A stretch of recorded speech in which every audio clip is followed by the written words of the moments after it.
تخيل كده إن في طريقة تخلي الفلوس تجيلك بدل ما تجري وراها. مش محتاج شغل جامد، بس محتاج ذكاء. أغلب الناس بتضيع فلوسها ووقتها. ليه؟ السر مش في الكد والعرق، السر في الخطوات الصح. لو عرفتها دلوقتي هتبقى فاتح لنفسك أبواب كتير من الرزق والفرص. يعني مثلا استثمر وقتك قبل فلوسك.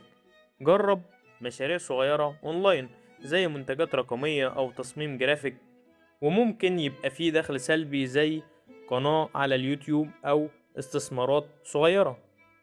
وفر جزء من كل فلوس تكسبها، استثمرها صح. تابع الناس الناجحة واعرف الخطط اللي بيمشوا عليها. كل خطوة محسوبة بذكاء، والفلوس هتيجي لحد عندك بدون أي ضغط. الفلوس مش بس شغل جامد، ده ذكاء واستراتيجية.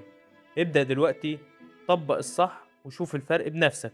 وما تنساش تعمل لايك وفولو للقناة علشان يوصلك كل جديد.